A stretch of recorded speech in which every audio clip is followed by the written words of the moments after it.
Good morning sa lahat. Busy na yung ating umaga. Ang mga bata, i-prepare ko na ito sila. Ganun pa din yung aking chika sa inyo.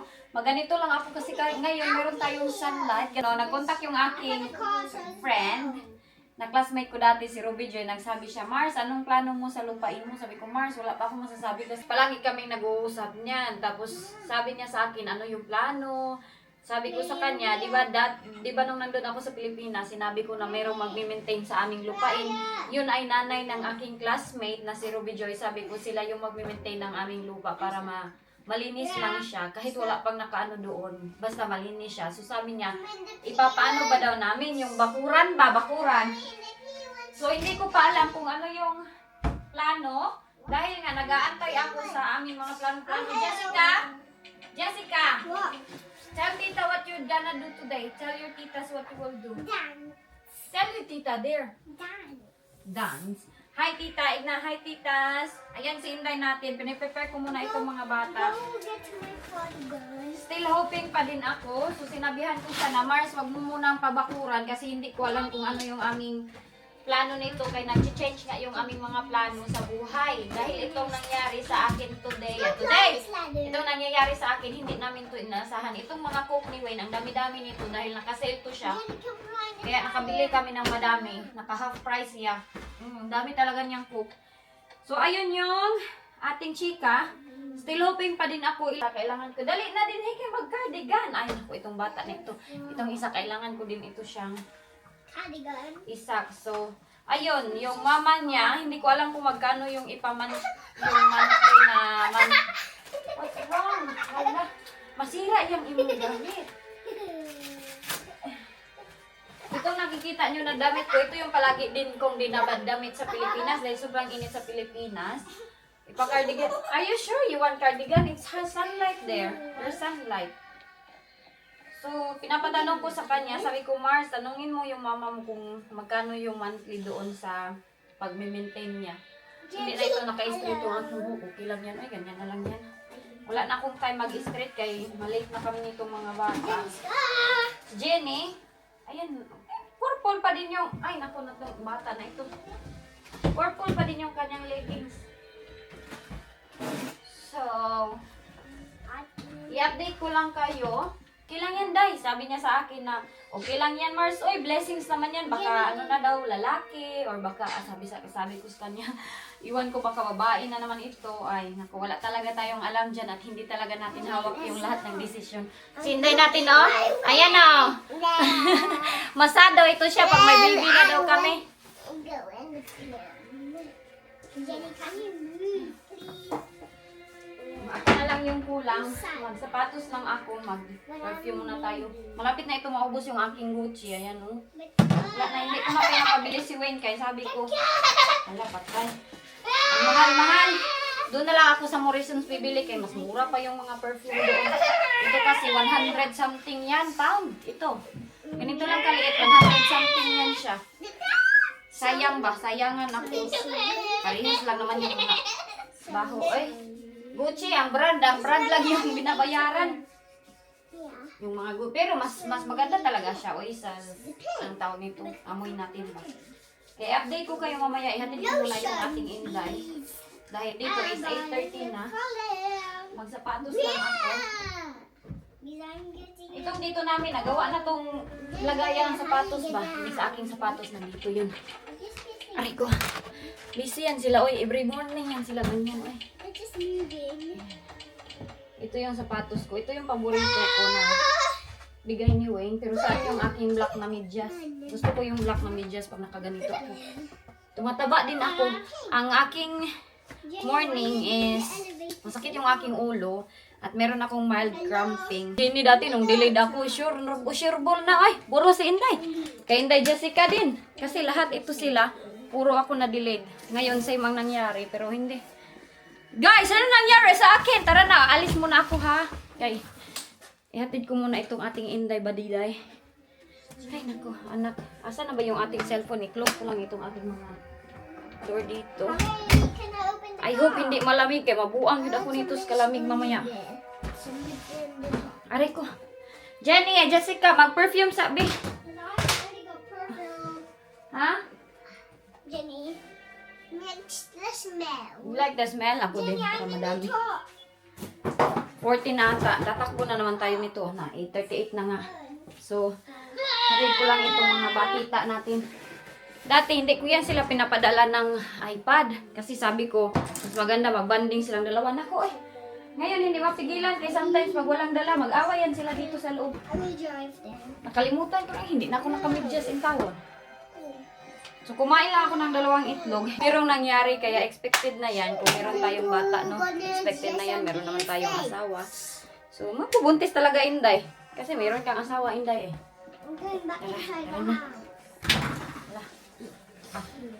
Ito yung mahirap. I-up lang natin ito. Yung pram nila, sometimes mahirap siya i-balance. Kaya sobrang laki na. Sobrang ano pa nila bigat. Hatid ko na lang muna itong mga bata, ha? Hindi, naku. Kanina pa sana kami dito sa bahay kaso meron akong niligaw kasi kanina pa siya sunod sa amin kung saan talaga. Tapos nakasunod siya. Okay, hadlok ragid anong lalaki. Uy, tapos tinitingnan niya talaga kung saan ako papunta. Ayok, hindi na kami nasundan Inday.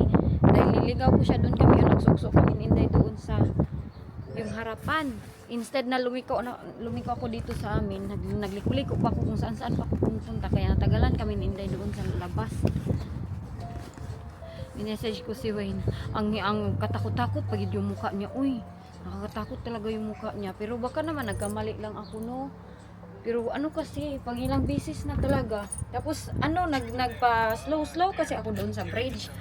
Hindi ako naglakad ng ano ba, kasi gusto ko na mauna siya. Tapos nung nauna na siya, nag-stop na naman siya. Uy, nag-stop na naman siya sa bridge. Wala pa, patingin-tingin siya. Kahit wala naman tinitingnan doon sa bridge. Anong titingin niyo doon? Yung sapa. So, inantay ko. Tapos pag lakad ko na talaga, doon na, sumusunod na siya sa akin. Oy. Minsan ko si Wayne, sabi ko natakot na talaga ako dito ba? Bakit? Pang ilang beses na to nangyari sa akin. O anak, wala pa din akong ano, oy. Medyo malamig. Tapos nakaganito ako, oy. Sige diha, Inday. Pag ganyan, get down sa anak, be. Naunsa naman talaga ang weather dito, oy. Naunsa na gyud talaga. Umulan na naman. Palagi na lang umuulan, palagi na lang makulimlim. Kaya ganito yung aking... Kaya sa Pilipinas, sobrang saya ko kay dahil, hoy, ikaw na makakita ng sunlight na ganun ka sunny. Ganun ka sunny. Ganun kaya kasaya ang Pilipinas. Sobrang saya ko talaga sa Pilipinas. Kahit ang dami nilang mga sinasabi, kung ano-ano lang talaga yung mga sinasabi nila. Hoy, wala gid talaga akong pakialam. As long as na hindi ko kayo sinaktan dyan, pero... Bakit ba itong ibang tao, na hindi man natin sila sinaktan, pero parang ang sobrang galit yun talaga nila sa atin. Na, hoy, wala pa nga akong mansions Pilipinas, grabe na kayo magalit. Tapos problema pa nila na wala akong bahay Pilipinas. Ba't ba kayo ganyan? Ay, problemain nyo man yung hindi nyo problema. Happy na nga ako na wala kaming bahay, lalo man siguro pag meron kaming malaking bahay at mansion dun sa Pilipinas, di ba? Ganon yung kuan. Kontento sa buhay. Kung kontento tayo sa ating buhay, kontento tayo sa ating mga life at sa buhay sa kapwa natin, masaya tayo sa ating buhay, masaya din tayo para sa ating kapwa. Pero yung problemain mo pa na, hala, bakit siya walang ganito, walang ganyan? Magyaw-yaw pa sa comment section. Bakit ba? Oy, kilala. Kilala ko ba kayo? Bakit kayo galit sa akin? Oy, bakit kayo? Hey, naku, hindi talaga natin maintindihan yung mga tao. No? Hindi talaga natin din sila ma-please. Pero alam nyo, nagre-reflect lang din yan sa kanila. Lahat ng kanilang mga sinasabi, kung ano daw yung labas ng bibig, ganun din ang iyong ugali. Kaya ako, kung ano, bahala ako kung ganito ako. Basta kaya importante, wala tayong inapakang tao. Mas lamang din pa rin ako. Hala, oy. Happy pa rin ako kahit marami akong iniisip dito, no? Oh, di ba? Sinday ilgen ninyo. Basta kay padayon pa rin tayo sa ating buhay. Ang importante, healthy good tayo. Ay, nagluluto pala ako ngayon ng, initsa ko lang yung jacket. Wala akong kuwan ba? Ito yung, tawag dito, yung widescreen na aking pang camera, wala. Nagluluto ako ngayon ng bread with parmesan. Ito yung aking kakainin. Imbis na nag-diet yung Inday, hindi tayo pwede mag-diet. Wala na tayong diet dito. Si Jennifer nandito sa giliran, si Jessica nandun pa sa kanyang school. Kukunin pa namin yun mamaya. Naglalaba nga ako ngayon. Paano ko man ito masampay doon sa labas? Kasi ang labas naman natin ay palagi namang umuulan. Ha? Paano naman? Doon sa Pilipinas, yung aking mga ganap doon, maraming nagsasabi sa akin na wala daw kwenta. Ano ba itong vlog na to? Walang kwenta, walang kuha na vlogger. Bakit pa man kayo manood sa akin? Oy, kung wala na kayo na kwentahan. Pero manood pa din. Tapos magreklamo. Wala talaga kwenta yung aking vlog doon. Dahil happy-happy lang kami doon. Wala talaga mga script yung aking mga vlog, yung aking mga vlog. Uy, wala akong mga script dyan. Bakit ba tayo maglalagay-lagay ng mga script pa, no? Diba? planuhin mo pa, dapat ganito yung isasabi natin, dapat ganito, ganyan. Wala, kung ano yung nakita nyo, yun yung ganap sa amin. At least meron akong memories sa aming family. Yun yung importante, yung memories ba? Kasi yung memories hindi mo talaga mabayaran at hindi mo, ano ba? Ang tawag nito, yung memories hindi talaga mawawala sa vlog. Yun yung aking iniisip na kung ako'y magyayaw-yaw lang doon, malami akong hinayaw-yaw niya, ganon-ganon sa inyo. Wala akong memories, wala akong makikita ng mga banding namin. So, yun yung mga ganap talaga. Kaya itong inday natin, kain naman ito siya. Ito yung aking bread. Hala, napagod na. Aray po. Hindi ko pa rin ito tinapon yung aming frying pan ba. Nag-chat kami ng aking kapatid kasi yung aking kapatid sa Pilipinas is lumipat siya ng bahay at yung mga ganap doon sa Pilipinas which involves money, hindi talaga ako nagsasabi sa vlog kay paano, ano mang mafe-feel ng aking mga auntie at mga uncle, oy na, bakit mo ba ipagsasabi pa na nagbigay kasi ako ganito kani auntie, nabigay ako ng ganitong amount, nagbigay ako ng ganyan sa mga taong nakasalamu. Pangit kayo, oy. Pangit kayo kay parang nangwinta ba ng ano nga yan? Parang nag-count ka. Pangit. Kahit anong sabihin nyo dyan, okay lang sa akin na sabihin nyo hindi ko naman nagbigay as long as yung mga taong nakasama ko, yung family ko, yung mga lalo na yung Panginoon, alam niya kung ano talaga yung aking ginawa doon, di ba? Hindi, no need na ipagsasabay pa sa social media, oy na, ibang pagbigay ng chocolate, kailangan pa i-vlog, oh, chocolate, ante, ito yung pasilabong ko siya, oh, yung, kabati, oh, kabati, haya, what? Machika ko sa inyo ba? Natatawa talaga ako ay, alam niyo kung anong natawanan ko. Teka lang. We spin the washing machine. May natawanan talaga ako kay bakit may nagsabi sa akin na mas mabuti pa daw yung taga Pilipinas, mas maganda pa daw yung mga bahay. Ang ganda ng bahay. Alam nyo, dito sa mundo, wala tayong kompetisyon. Uy, dito man tayo sa ibang bansa or sa Pilipinas man tayo or naka-abroad man tayo, kung wala tayong bahay, kung wala kayong bahay, yung ating mga kapitbahay na nasa abroad, it's none of our business. Kasi alam nyo, ang daming binabayaran yan. Hindi lang yung pagbabahay ang inatupag niyan, ang pagpapaaral sa mga anak, ang pagpapa-education, edukar. Unahin pa itong mga bahay, tapos yung mga anak hindi mag-eskwela. Ano man ang, di ba? Ganon. Bread, you want bread? Sa amin kasi talaga, ang goal talaga namin is makatapos si mama, isa na din si mama talaga. Ang goal ni mama na makatapos kami, yung aking kapatid. So, dalawa na kami tapos, isa na lang yung kailangan matapos. So, yun yung goal. Kaya ako, kahit ang tagal-tagal ko sa Thailand, wala talaga akong tigom. Oy, kaya sa Thailand, hindi naman ganun din kalaki yung aking sahod doon. 20,000, lalo na nung nabuntis na ako, hindi na ako nakaka-save talaga. Wala talaga din akong ma-save dahil pagkabuntis ko, ang aking bahay na free, hindi na ako makakatira doon. Ang laki kaya ng savings namin yung bahay namin na free. Maganda yung mga bahay doon free. Doon, ganun yung buhay doon. Paguro ka doon sa Thailand, free yung iyong bahay mostly. So, wala kaming problema. Pero nga, mas gusto ko na itulong sa aking mga kapatid, ganun. Pero hindi ko na sinasabi all the time, ang aking pira, ganito, ganyan, doon, Tapos ngayon, na nandito na ako, hindi din ako palaging nagsasabi na, hala, nagpadala ko ng ganitong amount, Pangit, bakit pa naman natin ipagsasabi yung mga ganyan, di ba? Mga, tawag nito, mga financial na bagay, hindi na pwede. None of the business of the others, basta alam mo yun. Pero ang pangit lang dyan, kasi ma-question ka na ng ibang tao na, bakit wala kayong bahay? Ang tagal-tagal ninyo sa abroad. Alam nyo yung, kung sino yung ma-remind ko sa mga ganitong mga tao, yung mga neighbor ninyo. Di ba? Sa lahat ng mga abroad dyan, yung mga neighbor ninyong iba, ganyan yung ugali. Pero sa amin, wala namang na ganun sa akin nung pag-uwi ko sa Pilipinas. Pero mostly talaga na, ano ba yan? Uy, umuwi, wala man lang bahay. Nasa abroad, wala man lang bahay. Ilang years sa abroad, wala man lang bahay. Alam nyo, wag tayong maging ganyan sa kapwa natin. Dahil alam nyo, hindi natin alam kung ano yung mga bayarin nila. Milyon-milyon yung mga bayarin nila niyan. Oh, pagpaano ng mga anak. Tapos meron pang ibang abroad na wala ng asawa dahil iniwan ng asawa, ganun. So, we don't judge the people. Ang aking mga doon, i-judge natin yung kaniyang mga mat ko diyan. Okay, bakit nabasa na yan? Kaya umulan na naman. Thank you for the rain. Umuulan na daw sa Pilipinas ngayon. So, medyo timing din pala yung aking pag-uli, no? Very timing. Sila bitong problema gyud talaga nila ay yung aking bahay sa Pilipinas. Bakit nyo pinoproblema yung bahay namin ni mama? Bahay ng mga kapatid ko. Bakit nyo ba pinoproblema? Hindi nga ako nagproblema doon. Ay! Hindi talaga ako never talaga napasok sa aking isip, no? Nung pag-uwi ko doon, never talaga napasok sa aking isip. Ano ba to? Uy, wala akong bahay. Umuwi ako, nag-selfie. Wala talaga. Kaya sobrang happy.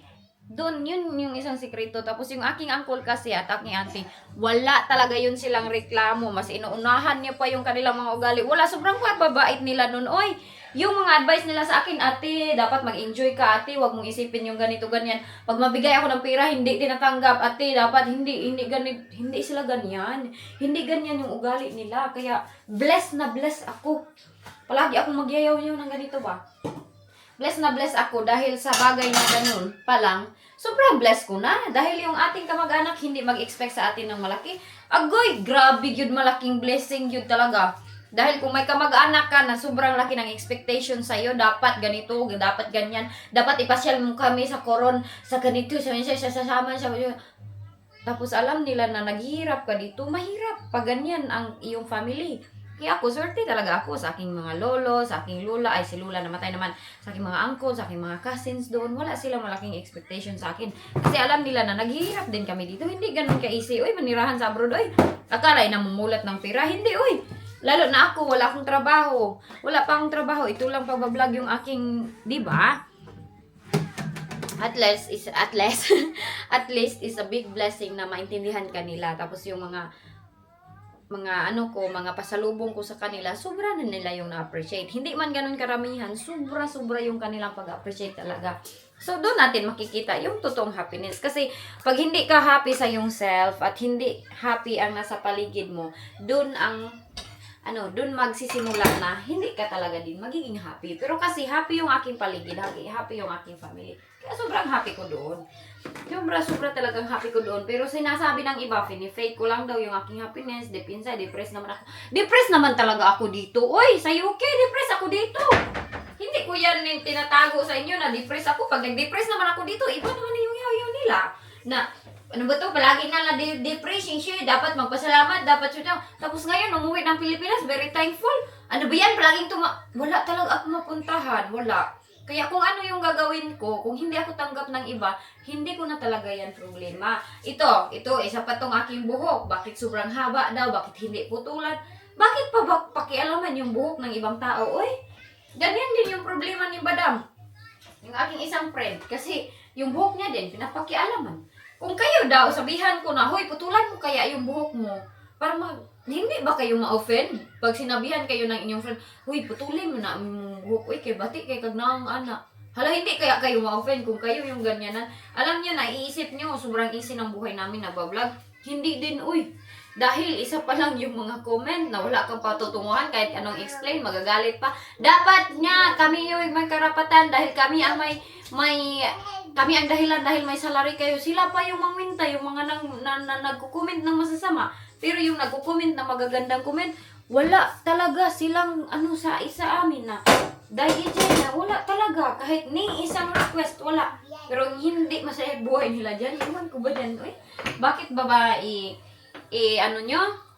isisi nyo pa, parang bakit nyo binubuhos dito sa amin, mga nagbablog, bakit ninyo sa amin binubuhos yung galit ninyo sa mundo? Dapat find happiness deep within us, ganun. At huwag natin ikumpara yung ating buhay dahil doon talaga magsisimula ang galit natin sa kapwa-tao. What bread you want to eat? Ako, sa totoo lang, kahit wala akong buot, kahit ganito lang ako, I don't compare myself. Hindi ko kinukumpara yung aking self na buti pa silang uncle, may bahay sila, buti pa silang uncle, meron silang sasakyan na ganito. I'm happy for whatever people achieve. Happy talaga ako para sa mga ibang tao kung ano yung kanilang na-achieve. Yun. Kung mayroon na magandang bahay, sobrang magarang bahay sa Pilipinas, sobrang magandang bahay sa Pilipinas, sobrang magandang mansion sa Pilipinas, I'm happy for them. Hindi na ako magsabi, hala, may bahay siya, dapat ako din. Hala, may bahay siya, dapat ako din. Hala, may sasakyan sila, dapat ako din. Dapat ako din. Lahat, kung ano yung makikita mo sa iyong dapat ako din. Hindi ka magiging happy sa yourself. Once you compare yourself, lalo na sa mga nanonood tayo ng mga vlog, kasi sometimes hindi din talaga natin maiwasan, ganyan yung buhay niya, masaya siya, kahit hindi man natin aminin sa sarili natin, sometimes nakukompare talaga, doon magsisimula. Bakit sila mang aatak sa'yo? Dahil deep inside sa kanila din, hindi din talaga sila masaya.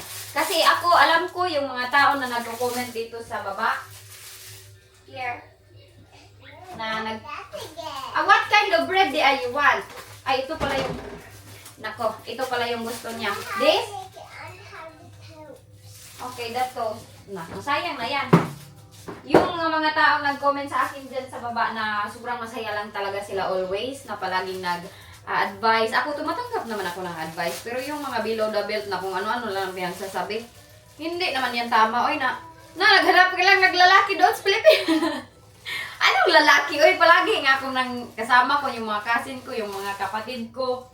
Mayroon pa kaya akong time maghanap ng lalaki doon? Tapos sa Pilipinas, alam no, wala talagang pumapatol nitong aking mukha doon sa Pilipinas. Oy, sino bang pumapatol nitong mukha ko sa Pilipinas? Di ba nga, sinasabi ninyo dyan sa yung iba nating mga taga-comment na walang, di ka naman maganda, ano lang yung sinasabi ninyo, kaya ako pinatulan ni Wayne.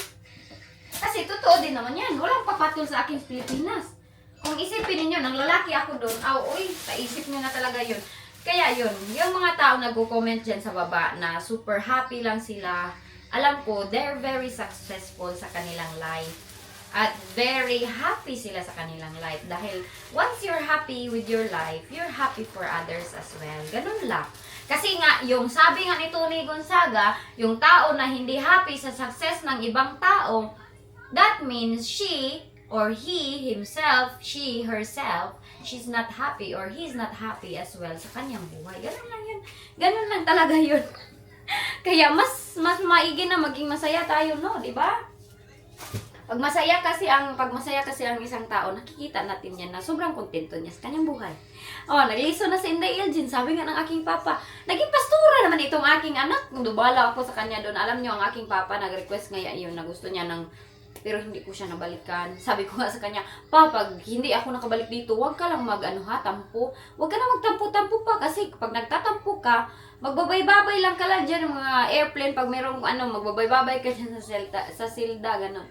Dati na, marami akong mga hatred, mga pero ngayon, it's no point at all na kim-kim pa tayo ng galit sa ating papa, kung ano yung nangyari, di ba? Ganun. Wala na, oy! Bakit pa ba ipabig deal natin yung ating life na pwede naman tayo ang yahay-yahay, ang saya-saya ng buhay na magiging masaya. Oh. Pero antayin nyo nito pag mag-winter na, di ba? Mabuang naman inyong Inday Elgin. Ako, wala akong dinideny sa inyo. Ay, lahat alam niyo eh. Pag na-depress ako, sinasabi ko sa inyo, nagagalit ang iba. Ay, na-depress na naman siya. Ngayon naman happy tayo, magagalit. Pag iiyak, magagalit. Pag boring, magagalit ang buring-buring. Kapoy, baya ang live sa social media. Tapos sabihin pa nila, wala kasi tayo mapatunguhan sa kanila kasi sila yung tama always. Tapos sasabihin na nila na kami ba yung dahilan? Bakit may sweldo ka? Kami ba yung dahilan? Bakit ganito, ganyan? Tapos, bakit ka pa nasa social media kung ayaw mo palang i-bash ka? Ganun ba? Parang perfect talaga sila, oy. Pero, thankful ako sa lahat ng mga magagandang comment dyan sa baba. Alam nyo kung sino kayo. At alam nyo deep in you na you are successful and you are happy sa life ninyo dahil wala kayong kapaitan sa ating kapwa tao. Walang pait. Kaya pag mayroon tayong pait kasi sa kapwa nating tao, ang ating buhay mapait din. Ganun lang. Hindi tayo magkuhan yan. Walang blessings.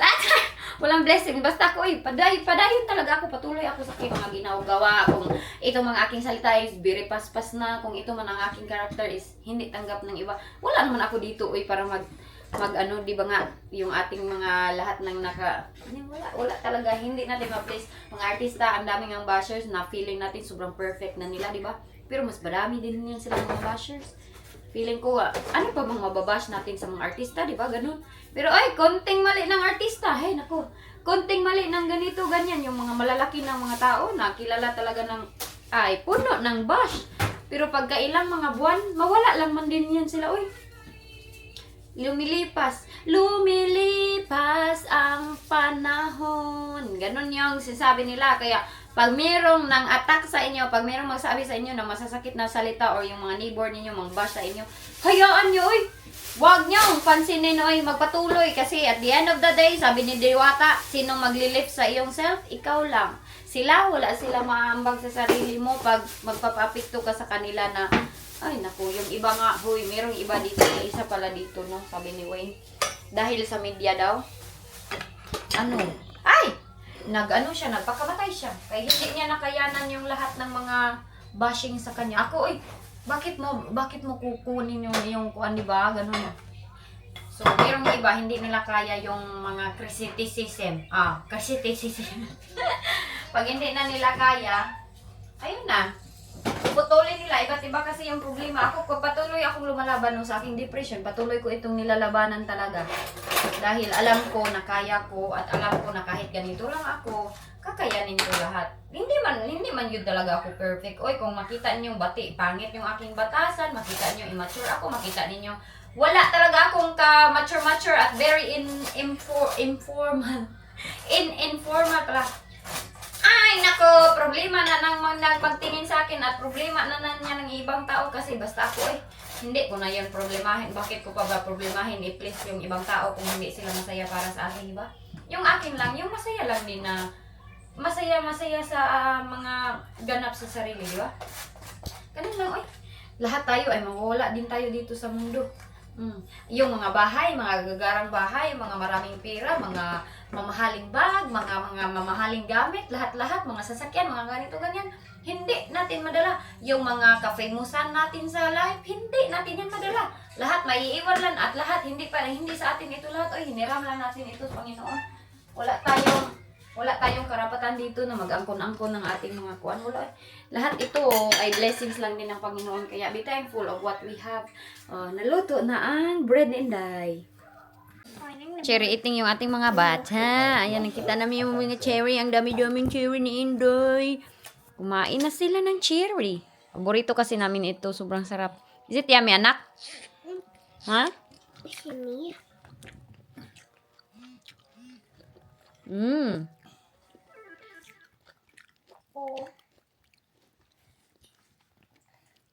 Jenny, Put the seed there, Jenny. Because. Here. Why is that? Let me show you something. Oh, Mommy.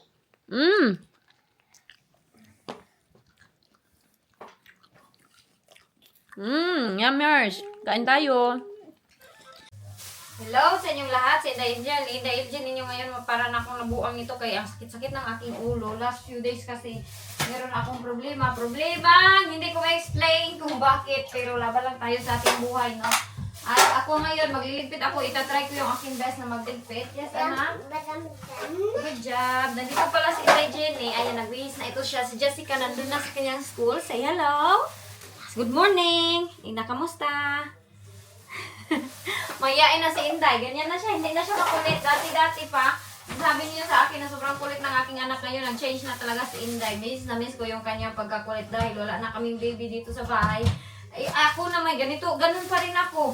At ang aking ulo sobrang sakit. Nag-chat nga kami ni Ani. Sabi ni Ani, Marie, parang same tayo. Kasi si Ani din, naan din siya, na-delayed. At saka, antayin nyo na lang sa kanyang mga vlog yung kanyang ganap. Hindi ko pwedeng pangunahan yung kanyang mga ganap. So, meron akong mga problema na hindi ko na maisabi sa inyo. Si Mr. naman si Wayne naman, sobrang busy sa kanyang trabaho dahil meron silang nangyayari sa kanilang trabaho. Nangyari nito, yung kanilang mga machine, sa kanilang work, meron silang mga machine. Tapos, yung kanilang mga machine, merong mga, basta mayroong nawawala ba? May nagnanakaw daw ng kanilang mga machine. So, ganun yung nangyayari ngayon. Nag-chat nga kami kanina. Tapos kanina, maaga siyang nagtanong sa akin kung nag-tan ba daw ako kahapon. Dahil kahapon, meron namang, iwan ko ba kahapon? Hindi ata, nag-vlog ba ako kahapon? Basta hindi ko na makalimutan kung naka-vlog ba ako kahapon. Kasi sometimes itong aking vlog, hindi siya na, hala! Ipakita ko pala sa inyo yung aking mushroom. Bibiglaan man nagkuhan si Inday Iljan. Masakit talaga yung aking ulo. So yun si Way, nagtanong siya kung nag-tan ba daw ako dahil umitim na naman ako. Hindi niya alam na mayroon akong binili na pang tan lagi na lotion. Ayan o. Kasi gusto ko talagang maitim talaga ako. Gusto kong umitim talaga. Pero iwan ko ba kung bagay ba sa akin na kulay. Ayan o. Ayan, kaya medyo bumabalik na naman yung aking kulay na totoong kulay ko na murang nagputi-puti naman ako dito sa UK dahil wala naman kami kasing ano dito, sunlight. Ito pala yung aking mushroom. Ayan yung aking mushroom. Ito yung aking update ng mushroom. Hindi ko siya na-videohan nung maliliit pa sila no. Ngayon malaki na. Next, ay ganyan siya pag maliit. Ganyan siya pag maliit. Ano pala to siya? Blue oyster na mushroom. Ganyan. Mushroom kit kasi ito siya. Nilagay ko lang siya dito. Tapos isprayan ko lang siya ng 2 times a day, morning at saka evening. Lumalaki na. Pwede na natin to siyang i-harvest mga 7 to 14 days. Pwede na natin lutuin. Tapos ipares lang natin ng konti. Pwede na naman natin siyang maggawa na naman siya ng bagong mga ganito. So, ayan yung kanyang beauty. Ayan, ang ganda-ganda ng aking mushroom, di ba? Yan yung aking kuan ngayon, pinagkakabalahan ni Inday Elgin. Gusto ko na mag-mushroom. Siguro ako nito, mag-mushroom plantation. Ay, maglilinis muna ako dito sa aking lamis dito. Tapos yun na nga. Sila meron silang sinasaynan na waiver dahil meron silang merong investigasyon na nangyayari doon sa kanilang trabaho. At mamaya i-update ko kayo kung ano yung mga investigasyon doon. Dahil ako naglabad yun ang aking ulo. Nag-mix-mix talaga yung aking problema, no? Dahil marami tayong mga hindi talaga maiwasan natin yung mga ganitong mga problema. Happy ako nakita ko yung aking papa sa prisuhan. Sobrang happy ko nadalaw ko yung aking papa. Pero sometimes, the decisions that we make hindi ikakatuwa ng ibang tao. Pero kapoy, ugunahon na. So maglinis muna ako dito. Si Inday Jenny nandoon. Ang ating Inday Jenny, ito naman yung kanyang pinagkakaabalahan habang ako'y nag-aabala maglinis. Oy, umalis! Ayan. Gumagawa siya ng kanyang train set. Yan yung kanyang pinagkakaabalahan ngayon. Tapos nanonood siya ng TV. Ako ay nakalaba-laba na pala dyan sa labas. At yung ating mga prutas dito is, ipakita ko lang kayo saglit dito sa ating prutas. Ayaw ko maglabas-labas kay sobrang malamig nga. Ayan yung ating strawberry. Medyo naghinugan na siya. Ang isa, nabubuang itong aming strawberry din. Hindi na nila maintindihan yung ating weather dito sa UK. Tapos itong ating cherry, meron tayong 2 cherry fruit. Ayan. At nanguot mang kalubot nak. At ito yung ating isa. Ayan, medyo nahinog na siya, no? Cherry nak. Kung saan ang kanyang mami, sunod-sunod din yan siya, oy. Mamaya, nandito na yun si Inday Jessica natin. Andun yung aking mushroom. Maliit lang naman to siya. Pwede din natin siyang i-transfer. Pero kaso, bawal to siya mainitan. Ayan. Yan yung ating mushroom ni Inday Elgin. Alam niyo ba, meron ako nabasa ang comment. Dahil sometimes, binabalikan ko yung ating mga comment section. Binabalikan ko sometimes. At medyo nasaktan ako sa comment na sinabi ng isang babae doon sa ating comment section. Babae ba yun o lalaki? Iwan ko ba? Na kaya daw nakulong yung aking papa dahil mana daw ako sa aking papa sinungaling. Baka daw nang scam daw yung aking papa. Huwag kayong magpataka ng istorya. Oy, hindi sa ganyang paraan na hindi sa ganyang reason kung bakit nakulong yung aking papa. Ako kasi hindi talaga ako nagsasalita tungkol sa aking papa kung bakit siya nakulong. Kasi privacy din naman yan ng aking papa. Oy, ayaw ko nang ipangalandakan dito na sabi niyo nga sa akin na yung pagiging posisyon niya doon is hindi daw ako dapat maging proud. Proud ko naman din ako na. Ako kasi ayaw ko na mag-hold na magalit-galit pa ako sa akong papa. Sus, intawon, ang tigwang-tigwang na natin, mag-move on na tayo sa mga past. Naisip ko nga, ang dami kong sinabing hindi maganda tungkol sa aking papa, pero bitaw no, ang totoo lang. Kung wala yung aming papas, kabataan pa lang namin, sino man magkuhan sa amin, kaya siya man yung nagtrabaho, para sa amin. Kabataan pa lang namin, as in, since from birth. From birth pa lang namin siya yung ang na-remember ko sa aking papa, no? Kaya palagi yun siya maglaba, magbasok ng bahay, yung magluto. Yun yung na-remember ko. Pag umuwi yun siya, mayroong dalang prutas, tapos nilalaro kami. Siya yung nagbibigay ng affection sa amin, ng care. Yun ba, yung mga ganun ang naalala ko sa aking papa. Tapos nagka-climb kami sa kanyang katawan, kinakarga niya kami, pinapakagat-kagat niya yung ganito niya. Alam niyo ba, mahal na mahal naman kami ng aming papa nung kabataan pa namin. Lately lang talaga, dahil hindi natin alam yung ano yung problema sa isang sitwasyon. Hindi natin alam kung ano yung nangyari sa aming bahay. Dahil sila lang naman may alam yan ni mama, sila lang may alam sa totoong problema nilang dalawa. Kaya ako bitaw, ayaw ko na magdumot-dumot pa na. Ayaw ko talaga kausapin yung aking papa. Kasi at the end of the day, kahit gano'n pa kasama yung ating mga magulang, papa at mama pa rin natin yun sila. Pero ako, it's my choice. Kung ayaw ng iba na mag-usap-usap ako sa aking papa, bahala kayo, Bahala kayo. Kay bakit? At the end of the day, papa ko pa rin yan siya. Kahit ano pang sabihin niya ng mga ibang mga tao dyan. Papa ko pa rin yun siya. Kung masakit sa ibang tao, nakausapin ko yung aking papa, wala akong pakialam, oy. Wala talaga akong pakialam. Kay bakit? Sabi nga ng aking asawa, your father is your father. Sabi niya, papa mo pa rin yan siya kahit anong mangyari. Kasi ang aking papa, bitaw, kung masama lang siyang papa, bakit ko ba ma-remember yung kanyang mga magagandang nagawa sa amin nung kabataan pa ba namin, yung memories namin. Yan talaga ang hindi namin makalimutan ni Ayen, yung mga memories namin na magaganda na dadalhin niya kami kung saan-saan, ano niya kami, ipapasyal, tapos manguha kami, mangahoy, manguha ng mga prutas. Yung pag-uwi niya, meron siyang mga dalang mga dama, ganun ba? Simple love of the dad, pero ang iba kasi, ang basihan ng kanilang paglalab is yung kuan daw, bakit daw masabi ko na love ako ng aking papa, iniwan naman daw kami nung kabataan, hindi man kami iniwan nung kabataan, lately naman na malaki na ako. Kasi he made a choice. Meron siyang choice na ginawa na hindi niya na control. Ganun lang yun, eh. Hindi yan basihan yung paglalab-lab ng papa dahil iniwan ka, dahil hindi ka pinaaral. Para sa akin, hindi yan basihan. Basta yan yung aking naiisip ngayon. Yung tipong parang ako pa yung naging masama dahil, ay, kakapoy na lang yun. May pag maghinlo ako dito sa bahay. Maghinlo muna talaga ako, kaya maghugas ako ng plato.